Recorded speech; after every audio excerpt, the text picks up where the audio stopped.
आज की वीडियो में आप लोगों के साथ मैं फ्रूट्स और वेजिटेबल को थोड़े टाइम के लिए जो है ना सेव करके रखने का तरीका बताऊंगी कि ये फ्रेश किस तरह से रह सकते हैं। इसके अलावा और भी बहुत सारी टिप्स फ्रूट्स और वेजिटेबल्स या ग्रीन वेजिटेबल्स के हवाले से आप लोगों के साथ शेयर करूंगी। तो आपने वीडियो को बिल्कुल भी स्किप नहीं करना, बिना स्किप किया वीडियो वॉच कीजिएगा। इसके अलावा आपको ये संघाड़े बॉयल करने का तरीका भी आज की वीडियो में आप लोगों के साथ शेयर करूंगी। अच्छा जी, कल मैं मार्केट गई थी, मंडी गई थी, तो वहाँ से मैं सारी वेजिटेबल्स और फ्रूट्स एक साथ में ले आती हूँ क्योंकि मेरे लिए ना बार बार जाना मुश्किल होता है। तो मैं एक साथ ही सारी वेजिटेबल्स जो जो मुझे चाहिए होती हैं मैं वो ले आती हूँ। अच्छा, सबसे पहले मैं आप लोगों को ना जो आपकी ग्रीन वेजिटेबल्स होती हैं ना उनको थोड़े टाइम के लिए फ्रेश रखने के तरीके मैं आप लोगों के साथ शेयर करने जा रही हूँ। जैसे कि आप लोगों को पता है कि ये जो धनिया होता है ना, ये सबसे सेंसिटिव होता है। मतलब एक रात अगर हम इसको बाहर पड़ा रहने देना तो ये फटाफट से जो है ना इसके पत्ते थोड़े से मुरझा जाते हैं और ये फ्रेश नहीं रहते।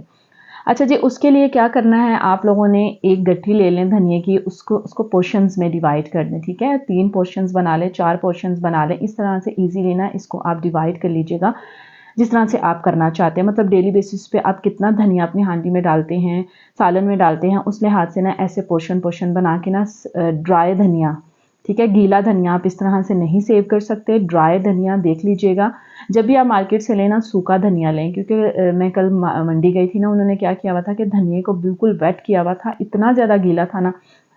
तो मैंने जो था ना गीला धनिया बिल्कुल भी नहीं लिया। अगर ज़्यादा लंबे अरसे तक आपने इसको स्टोर करना है तो आपने कोशिश ये करनी है कि ड्राई लें। टिश्यू पेपर में इस तरह से लपेट के ना आप लोगों ने रख देना है। कोई भी अपना टिफ़िन ले लीजिए, बॉक्स ले लीजिए, इस तरह से ना उसमें आप लोग इस तरह से रख सकते हैं। और कोशिश ये करनी है कि धनिए को स्टोर करने के लिए जो भी चीज़ आप इस्तेमाल करें ना बिल्कुल ड्राई इस्तेमाल करें, वेट आपकी बिल्कुल भी नहीं होनी चाहिए। ठीक है ना, इस तरह से बस पोर्शंस में मैंने इस धनिया को डिवाइड कर दिया और टिश्यू में लपेट के ना मैंने इसको रख दिया। और आप यकीन कीजिए कि 15 दिन तक तो इसको कुछ भी नहीं होता अगर आप लोगों की सब चीज़ें जो है ना वो बिल्कुल ड्राई हैं। टिफ़िन ड्राई है, आप लोगों के टिश्यू पेपर्स ड्राई हैं, धनिया ड्राई है, तो ये इजीली आप इसको स्टोर कर सकते हैं 15 से 20 दिन के लिए। तो 15 दिनों में आप इतनी हांडियाँ तो डेली बेसिस पका ही लेते हैं ना, कि जिसमें रोज़ाना थोड़ा थोड़ा निकाल के ना आप लोग जो है फ्रेश धनिया काट के तो जो है सालन में डाल सकते हैं। तो धनिए को इस तरह से आप स्टोर कर सकते हैं, करके देखिएगा, इंशाल्लाह कुछ भी नहीं होगा, बिल्कुल फ्रेश रहेगा। जब भी आप टिश्यू से निकालेंगे ना तो जैसे आपने इसको रैप किया ना उसी तरह से फ्रेश निकलेगा। अच्छा जी, उसके बाद जो है ना इसको मैंने कवर करके ना मैं इसको फ्रिज में रख देती हूँ। फ्रिज में ये बहुत अच्छी तरह से फ्रेश रहता है। उसके बाद जो मसला है ना ऑनियन का, अच्छा ये मैं वीडियो रात में रिकॉर्ड करी थी मगरिब के बाद, तो मेरे पास काटने का इनको टाइम नहीं था, तो इसलिए मैं कह रही थी कि सुबह तक मुझे फ्रेश वेजिटेबल्स मिलें। तो मैंने क्या किया कि प्याज को ना, ये जो हरी प्याज होती है ना उसको मैंने एक बर्तन में पानी ले लिया और इसकी जो रूट्स होती है ना उसको इस तरह से पानी में डिप करके ओवरनाइट के लिए आप रख दें। तो ये बिल्कुल सुबह जब आप देखेंगे ना तो 2-3 दिन तक आपको ये फ्रेश मिलेगा। इसी तरह से क्या होता है कि अगर आप जो है ना पानी के बगैर रखेंगे ना, रख के देख लीजिए, दोनों तरीकों को इस्तेमाल करके देख लीजिए, आप लोगों को कि बहुत हद तक जो है ना फ़ायदा होगा। तो पानी, रूट्स को पानी में सिर्फ रूट्स रूट्स को रखना है, मतलब इतना ज़्यादा पानी नहीं आपने करना, बस रूट्स उसकी डिप हो जाएं। तो आप अच्छी तरह से ना 2 से 4 दिन इसको अच्छा खासा जो है फ्रेश रख सकते हैं। अच्छा जी, उसके बाद जो है ना मूलियाँ, मूलियाँ जो है ना जब हम मार्केट से लाते हैं या मंडी से लाते हैं, कहीं से भी लाते हैं ना, तो जब हम उसके पूरे के पूरे पत्ते रिमूव कर देते हैं ना तो उससे क्या होता है कि मूली जो है ना वो थोड़ी सी मुरझा जाती है, उस पर झुर्रियाँ आना शुरू हो जाती हैं। तो आप लोगों ने क्या करना है कि सारे के सारे लीव्स इसके रिमूव नहीं करने। जो बड़े बड़े पत्ते होते हैं ना उनको रिमूव कर दीजिए, ये छोटे होते हैं ना उनको साथ लगा रहने दीजिए। इस तरह से क्या होगा कि आपकी मूली जो है ना उस पे झुर्रियाँ नहीं पड़ेंगी, बिल्कुल फ्रेश रहेगी। ठीक है, ये आप टिप इस्तेमाल करके देख लीजिएगा, आप लोगों को इससे भी बहुत ज़्यादा फ़ायदा होगा। क्योंकि मैं ये काम करती रहती हूँ तो मुझे पता है कि इन कामों से मुझे फ़ायदा होता है। तो मैंने सोचा मैं आज आप लोगों के साथ भी ना वीडियो बना के शेयर कर दूँ कि आप लोग भी इस तरह से अपनी ग्रीन वेजिटेबल्स को स्टोर कर सकते हैं। अच्छा जी, मूली को भी बिल्कुल इस तरह से ना आपने करना है कि जनाब बस इस तरह से आप फ्रिज में रख दीजिए, तो ये 15 दिन के लिए इसको कुछ भी नहीं होगा। ठीक है, नीचे वाले पोर्शन में ही रखना है। तो बस इसको ना इस तरह से ये पत्ते साथ लगे रहने दीजिए, मूली बिल्कुल फ्रेश रहेगी जब भी आप इस्तेमाल करेंगे। अच्छा जी, उसके बाद कुछ वेजिटेबल्स होती हैं, कुछ लोग होते हैं कि धोए बगैर वेजिटेबल्स को ना फ्रिज में रख देते हैं, तो वो मिट्टी से भरी हुई होती है और जो होता है ना उसको फिर ऐसे उठा के वक्त मतलब फ़ौरन फ़ौरन से जब हांडी पकती है ना उस वक्त पे ना वो निकालते हैं, वॉश करते हैं और फिर डालते हैं। अच्छा मैं बिल्कुल भी ऐसा नहीं करती, फ्रूट्स हों, वेजिटेबल्स हों, ईच एंड एवरीथिंग हो ना, मैं उनको धो के स्टोर कर लेती हूँ कि जब कभी भी मुझे ज़रूरत हो ना, तो बस फटाफट से मैं निकालूँ और मैं उसको यूज़ कर लूँ। तो टमाटर और आलू जो है ना, वो तो मैं बहुत ध्यान से एहतियात से धोती हूँ, क्योंकि उसके ऊपर मिट्टी बहुत ज़्यादा लगी होती है, घट बहुत ज़्यादा लगी होती है ना। तो जब भी मैं इनको फ्रिज में रखती हूँ ना, फ्रिज में रखने से पहले मैं इनको बहुत अच्छी तरह से जो है ना वॉश करके फिर मैं इनको स्टोर करती हूँ। तो यहाँ पर जी ये मेरा काम भी हो गया। तो मैं 2 किलो टमाटर ले आती हूँ, तो मेरे 15 से 20 दिन या 1 महीना आराम से मेरा निकल जाता है। अच्छा उसके बाद जो है ना, उसके बाद मैं साग भी लाई थी। मुझे ना, मैंने कभी ज़िंदगी में साग पकाया नहीं है, खाया बहुत दफ़ा है, पकाया मैंने कभी नहीं है। तो मेरे हस्बैंड कहते कि जी मुझे मकई की रोटी के साथ ना साग खाने का बहुत दिल कर रहा है। मैंने कहा कि चलें हम बाय कर लाते हैं, तो फिर जो है ना हम पका लेंगे। मैंने अम्मी से पूछ के ना बस ये मैंने बना लेना है। अभी तो फ़िलहाल मैं इसकी कटिंग वगैरह नहीं करी। अभी मैं इसको बाहर हवा में टोकरी में डाल के ना हवा में बाहर रख दूँगी, ताकि ये थोड़ा बहुत फ्रेश रहे। सुबह उठ के इंशाल्लाह ताला मैं इसको काटूँगी और फिर मैं रेसिपी भी आप लोगों के साथ इसकी प्रॉपर वे में शेयर करूँगी। अच्छा यहाँ पर ये सरसों का साग था। मैंने ना 2 तरह का साग होता है, एक इसकी गंदल जो होती है ना बहुत मोटी थी और एक इसकी बारीक थी। मैंने उससे पूछा था, मैंने कहा दोनों में से कौन-सा अच्छा साग होता है? तो उसने मुझे कहा था कि आप सरसों का साग ले लें, ये काफ़ी ज़ायकेदार बनता है। तो मैंने उनके कहने पर ना सरसों का साग खरीद लिया।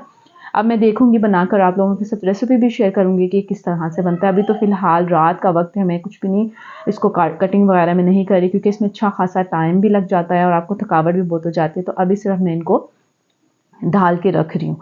अच्छा वेजिटेबल्स का काम मेरा यहाँ पर कंप्लीट हो गया था। अब मैंने ना फ्रूट्स को जो समेटना था।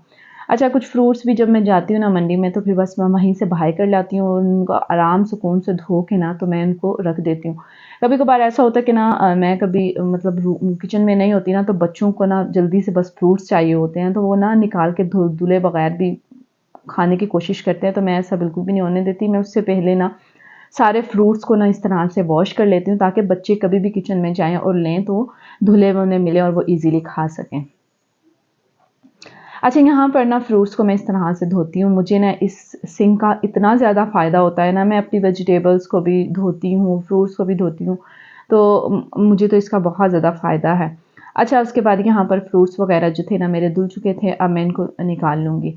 तो रात में इतना ज़्यादा काम था ना कि मतलब मैं कह रही थी कि आज ही सारा काम मैंने कर देना है। सारी वेजिटेबल्स और फ्रूट्स को संभालना, समेटना।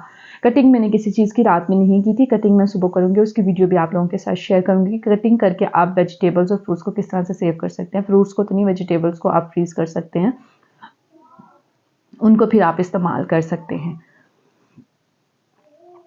अच्छा उसके बाद सर्दियों की सौगात है जी, ये माल्टे, मौसमियाँ, तो ये ताज़ा लग रहे थे, तो हस्बैंड ने कहा कि ये भी ले लेते हैं, बच्चे खा लेंगे, तो मैंने कहा ले लें। अच्छा मैंने इसको ओपन किया था तो इतना ज़्यादा कोई मीठा नहीं था, बस ठीक था। उन्होंने कहा था कि जब तक बारिश नहीं होती है ना, तब तक ये बिल्कुल मीठे आप लोगों को नहीं मिलेंगे, तो जब बारिश होगी ना फिर उसके बाद ये आपको बहुत बेहतरीन मीठे वाले मिलेंगे। तो मैंने 1-2 कट किया था, लेकिन मुझे कोई इतना ख़ास इसका टेस्ट नहीं लगा। अच्छा जी उसके बाद जी मंडी में जाएँ और हस्बैंड अपने लिए सलाद की चीज़ें ना लाएँ, वो तो लाज़मी लाते हैं। अच्छा चुकंदर थी यहाँ पर, उसके बाद जनाब कैप्सिकम थी। तो मैं एक साथ ही सारी वेजिटेबल्स ले आती हूँ, ताकि मुझे जो है ना बिल्कुल भी मुश्किल पेश ना आए। उसके बाद बंद गोभी का एक फूल था और बस मैं इनको ना रख रही थी अरेंज करके कि जो है ना अभी तो मैं कटिंग नहीं करूँगी, सुबह करूँगी, तो बस मैं अभी के लिए ना इन सबको ना डाल के इस तरह से अरेंज करके रख रही थी, ताकि कम से कम थोड़ा बहुत किचन तो समेटा जाए। तो उसके बाद खीरों को भी मैंने इसी तरह से निकाल के रख लिया था। अच्छा ये खीरे भी मैं 2-3 किलो ले आती हूँ, सर्दियों में कहाँ ख़राब होते हैं, तो बस इनको मैं ना फ्रिज में रख देती हूँ। जब मुझे सलाद फ़ौरन से बनाना पड़ता है, कोई गेस्ट वगैरह आ जाए ना, तो मैं ईज़िली निकालती हूँ और फिर मैं इनको कटिंग करके तो सलाद के तौर पे यूज़ कर लेती हूँ। तो मेरा काफ़ी हद तक काम जो है ना एक साथ सब्जियाँ लाने से आसान हो जाता है। मैं इस तरह से इनको स्टोर कर लेती हूँ। अच्छा हस्बैंड की नज़र पड़ गई जी मार्केट उधर मंडी में पड़ गई कि संघाड़े हैं, तो मैंने ज़िंदगी में कभी बॉयल नहीं किए, खाए हैं मैंने बहुत दफ़ा, लेकिन बॉयल मैंने खुद से नहीं किए। शादी के बाद ये सब काम मुझे करने पड़े, साग बनाना पड़े, संघाड़े बॉयल करने पड़े। अच्छा मैंने अपनी बहन को फ़ोन करके पूछा, मैंने कहा आप मुझे बताएंगी कि जो है ना इनको कितना टाइम रखना पड़ता है, कैसे बनते हैं? उन्होंने फिर मुझे सारा प्रोसेस समझा दिया, तो ईज़िली अल्हम्दुलिल्लाह मैंने बना दिया था। अच्छा कुछ लोग ना इनको पानी में बॉयल करते हैं, लेकिन मैंने पानी में बॉयल नहीं किए थे, मैंने स्टीम में बनाए थे, बहुत मज़ेदार बने थे। पानी में ना क्या होता है कि इनके अंदर पानी भर जाता है, जब ओपन करते हैं ना तो पानी सबसे पहले निकलता है, मतलब बहुत ज़्यादा पानी भर जाता है। तो मैंने कहा कि आज मैं एक नया तरीका ट्राई करती हूँ। अच्छा, मैंने ना प्रेशर कुकर लिया। प्रेशर कुकर में मैंने स्टीमर रखा, स्टीमर के नीचे वाली तह में मैंने 1 गिलास पानी डाला था, ठीक है। 1 गिलास पानी डाल के ना ऊपर मैंने इस तरह से संघाड़े डाल दिए। आप लोग इस तरीके को यूज़ कीजिएगा, आपके संघाड़े इतने मज़े के, इतने मीठे बनेंगे ना और ईज़िली गल जाते हैं, कोई इतना ख़ास टाइम भी नहीं लगता। हम इनकी स्किन देख के ये कहते हैं कि बहुत ज़्यादा हार्ड है, मुझे भी पहले हो रहा था कि मैंने कहा हार्ड है यार, कैसे जो है ना गलेंगे अंदर से, लेकिन जब मैंने स्टीम में इस तरह से पकाया, स्टीम में चीज़ जो है ना पानी की निस्बत ज़्यादा जल्दी गलती है क्योंकि बंद होती है ना, स्टीम कहीं से निकल नहीं रही होती। तो पानी में तो मेरा कोई संघाड़ा नहीं था, ये स्टीमर के ऊपर ही हैं जो भी हैं। अच्छा, ऊपर से मैंने ना प्रेशर लगा दिया और प्रेशर को मैंने सीटी नहीं वेट नहीं लगाया था, मतलब सीटी मैंने इसकी नहीं रखी थी, तो उसमें से स्टीम जो है वो निकल रही थी। 15 मिनट के बाद मैंने इसको चेक किया था, आधे मेरे गल चुके थे, फिर मैंने इसको दोबारा लगा दिया था। आधे घंटे के अंदर अंदर ना ये मेरे 1 किलो थे, बहुत ज़बरदस्त गल चुके थे और इतने मीठे थे ना, इनमें बिल्कुल भी पानी नहीं था। वो जब पानी में बॉयल करते हैं ना, उसमें पानी जब खोलते हैं तो पानी पानी यूँ निकलता है, फिर जो है ना खाने होते हैं तो उनका जायका भी थोड़ा चेंज होता है। तो इस तरह से मैंने बनाए थे, जायका भी बहुत अच्छा था, बहुत मीठे बने थे और हस्बैंड को तो बहुत ज़्यादा पसंद आए। वो तो खाते रहते, मैं भी खाती रहती हूँ, लेकिन मैंने बॉयल फर्स्ट टाइम किए थे, लेकिन अल्हम्दुलिल्लाह काफ़ी अच्छे बन गए थे।